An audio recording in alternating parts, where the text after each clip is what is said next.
ભારત માતા કી કેમ ભાઈ ભરૂચ વાળાઓના અવાજને શું થઈ ગયું છે? ગરમી છે મને લાગે છે ભાઈ, આવો અવાજ ના ચાલે.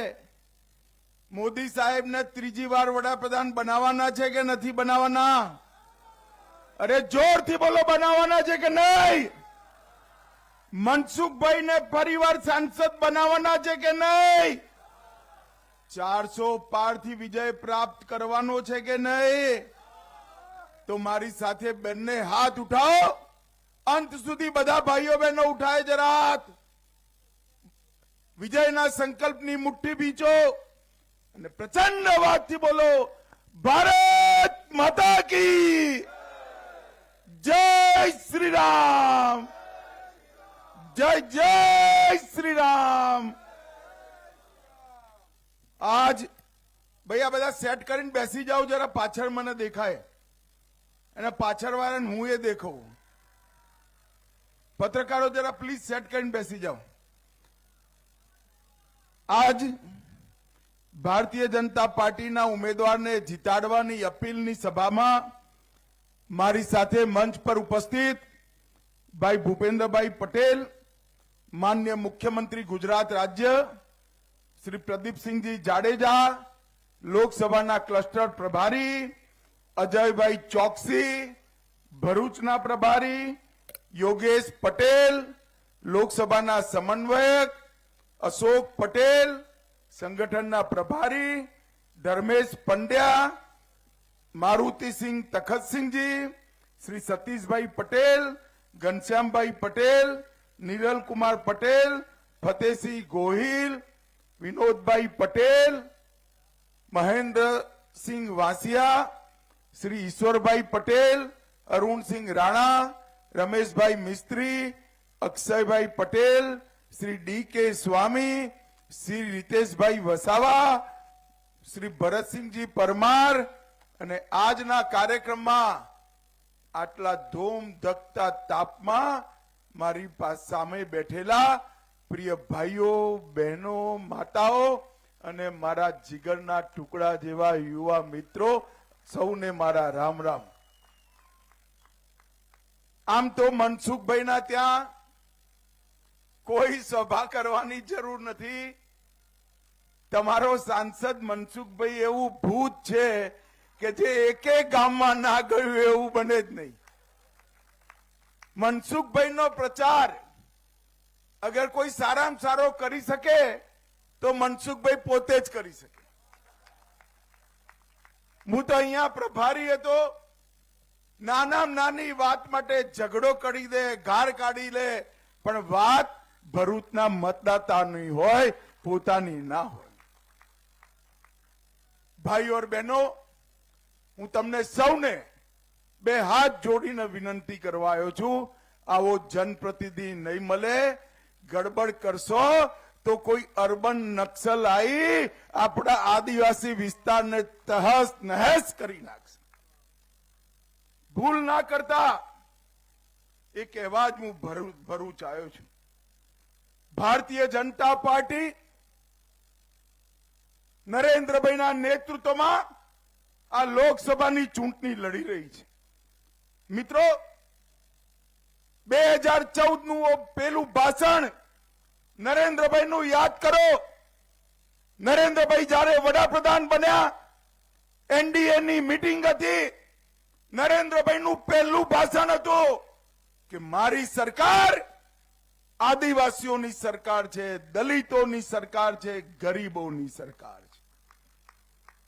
અને આ 10 વર્ષની અંદર નરેન્દ્રભાઈએ એ ચરિતાર્થ કરીને બતાવ્યું. લગભગ 14 કરોડ લોકોના ઘરોમાં નળથી જલ પહોંચાડવાનું કામ, પાણી પહોંચાડવાનું કામ આપણા ગુજરાતના પનોતા પુત્ર નરેન્દ્ર મોદીએ કર્યું. 12 કરોડ ઘરોમાં આઝાદી પછી પહેલી વાર ટોયલેટ બનાવવાનું કામ નરેન્દ્રભાઈ કર્યું. 3 કરોડ ગરીબોને ઘર બનાવી આપવાનું કામ નરેન્દ્રભાઈએ કર્યું. 4 કરોડ ગરીબોના ઘરમાં પહેલી વાર વીજળી પહોંચાડવાનું કામ નરેન્દ્રભાઈએ કહ્યું. મિત્રો, 80 કરોડ લોકોને 5 લાખ સુધીનો સ્વાસ્થ્યનો બધો જ ખર્ચો, ઓપરેશન હોય કે મેલેરિયા થયો હોય, બધો ખર્ચો 5 લાખ સુધીનો મફત કરવાનું કામ આપણા નરેન્દ્રભાઈએ કર્યું. 80 કરોડ લોકોને દર મહિને દર વ્યક્તિ દીઠ 5 કિલો અનાજ મફત આપવાનું કામ આપણા નરેન્દ્રભાઈ કર્યું. ને ભરૂચ વાળા બધા આદિવાસી ભાઈઓ બહેનો સમજી લો, આ બધું જે કર્યું એમાં સૌથી મોટો ફાયદો મારા આદિવાસી ભાઈઓ બહેનોને થયો છે. મિત્રો, આદિવાસી આ કોંગ્રેસ પાર્ટી ને આપ પાર્ટી ભેગા થઈને લડવા નીકળ્યા છે. મને કહેતા કોઈ સંકોચ નથી કે કોંગ્રેસ પાર્ટી આદિવાસી વિરોધી પાર્ટી છે અને આપ પાર્ટી આદિવાસીઓના મત લઈ આદિવાસીઓનું શોષણ કરવા વાળી પાર્ટી. ભાઈઓ और બહેનો, જ્યાં સુધી ભારતીય જનતા પાર્ટીની સરકાર ના બની ત્યાં સુધી કોઈ દિવસ આદિવાસી કલ્યાણ મંત્રાલય નહોતું બન્યું. આદિવાસી કલ્યાણ મંત્રાલય ક્યારે બન્યું? સૌથી પહેલું અટલજી જ્યારે વડાપ્રધાન બન્યા, આદિવાસી મંત્રાલય બનાવવાની શરૂઆત ભારતીય જનતા પાર્ટી કરી. ને મિત્રો, નરેન્દ્રભાઈએ 75 વર્ષ પછી પહેલી વાર ઓરિસ્સાના ગરીબ આદિવાસીની દીકરી દ્રૌપદી મુર્મુ, કોઈ દિવસ એ કોંગ્રેસ પાર્ટી, આપ પાર્ટી और આખા ઇન્ડી એલાયન્સ વાળા કોઈએ આદિવાસીને વડા રાષ્ટ્રપતિ ના બનાયા. નરેન્દ્રભાઈએ દ્રૌપદી બેન મુર્મુને મહામહિમ દ્રૌપદી મુર્મુ બનાવી આદિવાસીઓનું સન્માન કર્યું. ભગવાન બિરસા મુંડાની જન્મ જયંતિને આદિવાસી ગૌરવ દિવસ તરીકે મનાયો. દેશભરમાં 200 કરોડના ખર્ચે 10 આદિવાસી સ્વાતંત્ર્ય સેનાનીઓના મ્યુઝિયમ બનાયા અને આ ટ્રાઇબલ મ્યુઝિયમની અંદર આદિવાસીઓના દેશના વિકાસમાં મોટા યોગદાનની વાત નરેન્દ્રભાઈ. ભાઈઓ બહેનો, નરેન્દ્રભાઈ મુખ્યમંત્રી બન્યા ત્યાં સુધી કોઈને ખબર જ નથી કે આ સિકલ સેલ કયા પ્રકારનો રોગ છે. નરેન્દ્રભાઈએ જાપાન અને જર્મનીથી નિષ્ણાત ડોક્ટરો બોલાયા અને જ્યારે વડાપ્રધાન બન્યા ત્યારે સિકલ સેલ મિશન ચાલુ કરી આદિવાસીઓને પરેશાન કરતા રોગને સમાપ્ત કરવાની દિશામાં નરેન્દ્રભાઈએ અભિયાન ચલાવ્યું. અને મિત્રો, આપ પાર્ટી ને કોંગ્રેસ વાળા જૂઠાણા ચલાવે કે અમે આદિવાસીઓનું કલ્યાણ કર્યું. હું કોંગ્રેસ પાર્ટી વાળાને પૂછવા માંગુ છું, 10 વર્ષ સુધી તમારી સરકાર ચાલી, 10 વર્ષ સોનિયા મનમોહનની સરકાર ચાલી, આદિવાસીઓ માટે બજેટ કેટલું હતું? ભાઈઓ અને બહેનો, 28,000 કરોડ રૂપિયા. 28,000. જરા જોરથી બોલો, કેટલું હતું ભાઈ? જોરથી બોલો, કેટલું હતું? નરેન્દ્રભાઈએ 28,000 ના બજેટને વધારી 1,33,000 કરોડ રૂપિયા કરવાનું કામ આપણા નેતા નરેન્દ્ર મોદી. એકલવ્ય વિદ્યાલય તમે 90 છોડીને ગયા હતા, 70 વર્ષમાં 90 એકલવ્ય વિદ્યાલય, અને નરેન્દ્રભાઈએ 10 વર્ષમાં 90 થી 740 એકલવ્ય વિદ્યાલય બનાવવાનું કામ. નવા 40,000 ટ્રાઇબલ શિક્ષકોની ભરતી કરી, ડિસ્ટ્રિક્ટ મિનરલ ફંડની યોજના લાયા અને દેશભરમાં 75,000 કરોડ રૂપિયા, 75,000 કરોડ રૂપિયા. આ જીએમડીસી ને અહીંયા ખાણ હોય, પેલા આદિવાસીઓને અધેલો નતો મળતો, હવે એમાંથી એક ડિસ્ટ્રિક્ટ મિનરલ ફંડની વ્યવસ્થા થઈ, જે આપણા આદિવાસી જિલ્લાના પાણી, શિક્ષા, સ્વાસ્થ્ય, પોષણ અને બાકીની વ્યવસ્થાઓની ચિંતા કરે. 75,000 કરોડ રૂપિયા આદિવાસીઓને વિકાસ માટે નવા આપવાનું કામ નરેન્દ્ર મોદીજીએ કર્યું. ભાઈઓ અને બહેનો, અત્યારે હું કેટલાક કાર્યકર્તાઓ જોડે બેઠો હતો. એ આ કોંગ્રેસ પાર્ટી એ જૂઠ બોલવામાં, જૂઠાણા ફેલાવવામાં એક્સપર્ટ પાર્ટી, અને આપ પાર્ટી જૂઠાણાઓ ફેલાવવાના સરદાર જેવી પાર્ટી. આ બે જુઠ્ઠા ભરૂચમાં ભેગા થયા છે. એમને એક અફવા ચલાવી કે ભારતીય જનતા પાર્ટી 400 સીટો આવશે તો બંધારણ બદલી રિઝર્વેશન અનામત સમાપ્ત કરી નાખશે. ભાઈઓ અને બહેનો, તમારી કૃપામાંથી ભારતીય જનતા પાર્ટી પાસે 10 વર્ષથી બંધારણ બદલવાની ક્ષમતા છે. 10 વર્ષથી પૂર્ણ બહુમતની સરકાર નરેન્દ્રભાઈ 10 વર્ષથી ચલાવે. અમે આરક્ષણ બંધારણમાંથી અનામત નથી સમાપ્ત કરી. ભાઈઓ બહેનો, મારા આદિવાસી ભાઈઓ બહેનો, હું એક મોદીની ગેરંટી કહેવા આવ્યો છું. નરેન્દ્ર મોદી આદિવાસી, દલિત અને ઓબીસી ની અનામતને હાથ લગાડશે પણ નહીં અને લગાડવા પણ નહીં દે. આ જુઠ્ઠાના સરદારો છે. એ લોકો કે છે યુસીસી આવશે તો આદિવાસીઓના મૌલિક અધિકારો જતા રહેશે, પરંપરાગત કાયદાઓ જતા રહેશે. મેં પોતે યુસીસી નું બિલ જોયું છે ભાઈ. યુસીસી ના બિલમાં ત્રીજું જ વાક્ય છે, common civil code, uniform civil code આદિવાસી ભાઈઓના કાયદા પર લાગુ નહીં પડે, નહીં પડે, નહીં પડે. નાના નાના ગામમાં જઈ જૂઠ ફેલાવાનું, જૂઠાણા ફેલાવાનું કામ કર્યું. અહીં બેઠેલા હજારો આદિવાસી ભાઈઓ બહેનોને હું કહેવા માંગુ છું, તમારા ગામમાં વાત કરજો.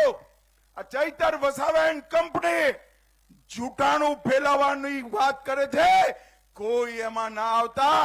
નરેન્દ્ર મોદી તો આદિવાસીઓનો મિત્ર છે. હું આ ભરૂચનો પ્રભારી હતો, દાહોદનો પ્રભારી હતો, ડાંગનો પ્રભારી હતો.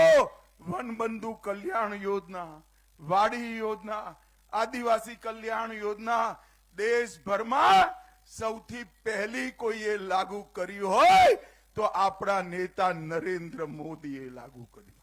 બાબા સાહેબ આંબેડકર બંધારણમાં લખીને ગયા કે જેટલી આદિવાસી ભાઈઓની વસ્તી હોય બજેટનો એટલો હિસ્સો આદિવાસીઓને મળવો જોઈએ. પરંતુ નરેન્દ્રભાઈ 2002માં મુખ્યમંત્રી બન્યા ત્યાં સુધી એ હિસ્સો દેશની કોઈ સરકારે આપ્યો નતો. 2002માં ગુજરાતમાં સૌથી પહેલા આદિવાસીઓને બંધારણનો પોતાનો અધિકાર એટલે કે બજેટમાં ભાગીદારી આપવાનું કામ કોઈએ કર્યું તો આપણા નેતા નરેન્દ્ર મોદીએ કર્યું છે મિત્રો. અને જ્યારે દેશમાં ગયા ત્યારે દેશ માટે પણ કામ કર્યું છે મિત્રો. નરેન્દ્રભાઈએ સમગ્ર દેશને આગળ વધારવાનું કામ કર્યું છે, સુરક્ષિત કરવાનું કામ કર્યું છે.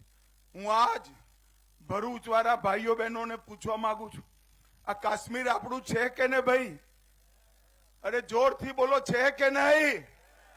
370મી કલમ હટાવી જોઈએ કે નહીં? આ કોંગ્રેસ પાર્ટી, આપ પાર્ટી 70 વર્ષ સુધી, આપ વાળા તો હમણાં જ જન્મ્યા પણ જોડાઈ ગયા એમાં.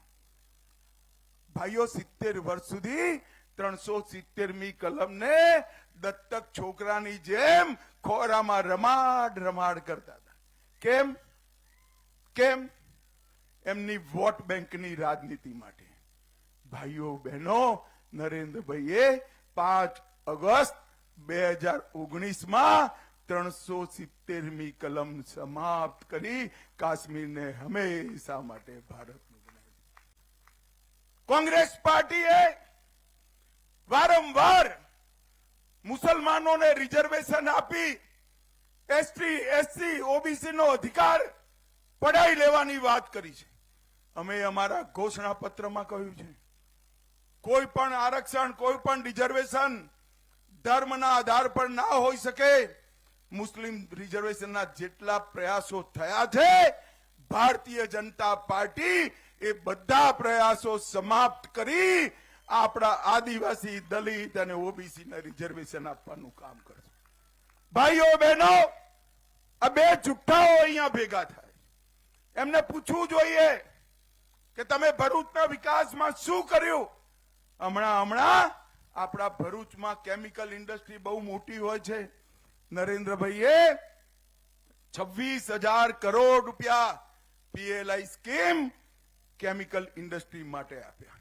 50,000 કરોડનું રોજગારી, 50,000ની રોજગારી બનવાની, 73,000 કરોડનું એક્સપોર્ટ અને 1 લાખ કરોડનું ટર્નઓવર આ પીએલઆઈ સ્કીમની અંદર થવાનું છે. ફાર્મામાં પણ લગભગ 15,000 કરોડનું નિવેશ આવ્યું. બલ્ક ડ્રગ પાર્ક ભરૂચમાં બનાવ્યો, દહેજમાં બનાવ્યો, મહેસાણા અને વાપીમાં બનાવ્યો અને આ દેશના દવા ઉદ્યોગને પગભર કરવાનું કામ નરેન્દ્ર મોદીએ કર્યું. ભાઈઓ બહેનો, આ મનસુખભાઈ વર્ષોથી સંસદ સભ્ય છે. પહેલી વાર ચૂંટણી લડવા આવ્યા, પેટા ચૂંટણી થઈ હતી ને, ત્યારે હું દેડિયાપાડામાં ચૂંટણીનો પ્રભારી હતો. ત્યારથી સતત જીતે જ જાય છે. બહુ ચીપકુ ટાઈપના માણસ છે ભાઈ, આ વખતે જીતી જવાના. પણ એને જીત્યા પછી આપણા ભરૂચ અંકલેશ્વરમાં એટલા બધા કામો કર્યા, પણ બોલતા જ નથી આવડતું. બોલો, કોઈ જાય એટલે કશું કહે જ નહીં, ચૂપચાપ કામ કરવાનો સ્વભાવ છે. ભાઈઓ બહેનો, 2100 કરોડથી Bharuch Ankleshwar cable stand bridge કરવાનું કામ નરેન્દ્રભાઈ અને મનસુખભાઈએ કર્યું. વડોદરા મુંબઈ એક્સપ્રેસ ચાલુ કરવાનું કામ, Ahmedabad Mumbai bullet train project, ભરૂચથી રાજકોટ, મુંબઈ અને દિલ્હીની સ્પેશિયલ ટ્રેનો ચાલુ કરાઈ. અમૃત સ્ટેશનમાં ભરૂચ સ્ટેશનનો સમગ્રતાથી વિકાસ અને 2200 કરોડ રૂપિયાના રોકાણથી ભરૂચના જંબેસરમાં બલ્ક ડ્રગ પાર્ક લાવવાનું કામ મનસુખભાઈએ કર્યું. 800 કરોડ રૂપિયા ભરૂચ દહેજ રોડ એક્સપ્રેસ માટે, 420 કરોડ રૂપિયા દહેજ એલિવેટેડ રોડ માટે, 401 કરોડ રૂપિયા માં નર્મદાના પુલ માટે, 300 કરોડ રૂપિયા ભૃગુ ઋષિ પુલ માટે, 100 કરોડ રૂપિયા ભરૂચ જિલ્લામાં એર સ્ટ્રીપ બનાવવા માટે અને 250 કરોડ રૂપિયા નર્મદા ને ઉકાઈની જમણી બાજુની નહેર બનાવવાના એમને મંજૂર કરાયા છે, જેનાથી આવનારા દિવસોમાં મોટો ફરક પડવાનો છે. ભાઈઓ और બહેનો, પ્રધાનમંત્રીજીએ આયુષ્યમાન ભારત યોજના કરી. બધા ગરીબોને 5 લાખ સુધીનો બધો દવાનો ખર્ચો મફત કરી કાઢ્યો. હવે હું તમને કહેવા માંગુ છું, 70 વર્ષથી ઉપરના દરેક નાગરિકને, 70 વર્ષની ઉપરના દરેક નાગરિકને, રોડપતિ હોય કે કરોડપતિ હોય, દરેકને દવાનો ખર્ચો નરેન્દ્રભાઈએ માફ કરવાની ઘોષણા કરી દીધી છે. 3 કરોડ નવા ઘર બનાવવાના છે અને એક પણ આદિવાસી ભરૂચમાં નહીં, ગુજરાતમાં નહીં, આખા દેશમાં આવનારા 5 વર્ષમાં એક પણ આદિવાસી ભાઈ બહેન ઘર વગરનો ના રહી જાય એની ચિંતા નરેન્દ્રભાઈએ અમારા ચૂંટણીના ઢંઢેરામાં કરી છે. લગભગ પીજીની સીટો ડબલ કરવાનું કામ પણ ઘોષણા નરેન્દ્રભાઈએ કરી છે. અને અંતે હું એક વાત કહેવા માંગુ, પૂછવા માંગુ છું, ભાઈ ભરૂચવાલા બધા જ લોકો મને કહેજો ભાઈ, મનથી કહેજો, અયોધ્યામાં રામ મંદિર બનવું જોઈએ કે ના બનવું જોઈએ? અરે સંભળાતું નથી, જોરથી બોલો, બનવું જોઈએ કે ના બનવું જોઈએ? આ બાબર તોડીને ગયો તો આઝાદીના 70 વર્ષ થયા. 70 વર્ષ સુધી કોંગ્રેસ પાર્ટી રામ જન્મભૂમિના મુદ્દાને લટકાતી રહી, અટકાવતી રહી, ભટકાવતી રહી. તમે નરેન્દ્રભાઈને બીજી વાર વડાપ્રધાન બનાયા. નરેન્દ્રભાઈએ એક 5 જ વર્ષમાં ચુકાદો એ લાયા, ભૂમિપૂજન કર્યું અને સાથે સાથે 22 જાન્યુઆરીએ પ્રાણ પ્રતિષ્ઠા કરી જય શ્રી રામ કરી કાઢી. અને કોંગ્રેસ પાર્ટીને આમંત્રણ આપ્યું, સોનિયાજીને આપ્યું, રાહુલજીને આપ્યું, ખડગેજીને આપ્યું, પણ એમને બીક લાગે પેલી એમની વોટ બેંકની. સમજો છો ને કઈ વોટ બેંક? અરે સમજો છો કે નહીં? અરે જોરથી બોલો, સમજો છો કે નહીં? એ વોટ બેંકની બીક લાગે એટલે ગયા જ નહીં. હવે મને કહો ભરૂચવાલા, રામના પ્રાણ પ્રતિષ્ઠામાં જે લોકો ના જાય એની સાથે ભરૂચે રહેવાય? જોરથી બોલો, રહેવાય? નરેન્દ્રભાઈએ ખાલી અયોધ્યાનું મંદિર નહીં, કાશી વિશ્વનાથ કોરિડોર જે ઔરંગઝેબે તોડ્યો નવો બનાવ્યો. પ્રાકૃતિક આપદાથી બદ્રીનાથ કેદારનાથ તહેસ નહેસ થઈ ગયા હતા, ફરીવાર બનાયા. 400 વર્ષ પછી માં કાળીનું ધામ પાવાગઢ પર સજાવવાનું કામ નરેન્દ્રભાઈએ કર્યું. અને સોનાનું મંદિર, આપણું સોમનાથનું મંદિર પણ સોનાનું બનાવવાનું ચાલુ છે ભાઈઓ. નરેન્દ્રભાઈએ આપણા બધા જ ઉર્જા કેન્દ્રોને જીવંત કરવાનું કામ કર્યું. ભાઈઓ બહેનો, હું ભરૂચ ખાસ એટલા માટે આવ્યો છું. હું ઓળખું છું સારી રીતે ચૈતર વસાવાને, હું ઓળખું છું સારી રીતે આ પાર્ટીને. ભૂલ ના કરતા, નહીં તો વર્ષોથી આપણે ત્યાં પેલો ખંડણી બિઝનેસ હતો ને, ખંડણી બિઝનેસ હતો કે નહીં? અરે બોલો, હતો કે નહીં? આદિવાસીઓની જમીનો પચાવી પડતા હતા કે નહીં? એ બધું બંધ થયું છે, બધું ફરીવાર ચાલુ થશે. આપ પાર્ટીને હું ઓળખું છું. ભાઈઓ બહેનો, મનસુખભાઈએ નિષ્ઠાપૂર્વક વર્ષોથી દેશમુખ સાહેબના ગયા ત્યારથી એમને આ વિસ્તારના વિકાસ માટે કામ કર્યું છે. અને નરેન્દ્રભાઈ આ દેશને 2047માં દુનિયાનો 1 નંબરનો દેશ બનાવવા માટે તૈયાર છે મિત્રો. 1 નંબરનો દેશ.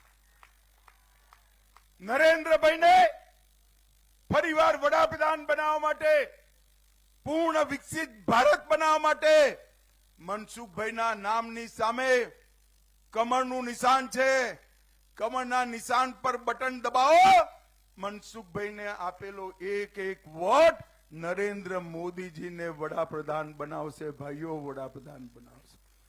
મને કહો ભરૂચવાળા, મનસુખભાઈને ફરીવાર જીતાડશો? જોરથી બોલો, જીતાડશો? કમળના નિશાન પર બટન દબાવશો? બધી 25 બાકીની સીટો ગુજરાતની નરેન્દ્રભાઈને ભેટ આપવાની છે. અને ત્રીજી વાર નરેન્દ્રભાઈને વડાપ્રધાન બનાવવાના છે. તો મારી સાથે બંને હાથ ઉઠાવો, બંને હાથ ઉઠાવો, વિજયના સંકલ્પની મુઠ્ઠી ભીંચો અને જોરથી બોલો, ભારત માતા કી, ભારત માતા કી, વંદે વંદે વંદે.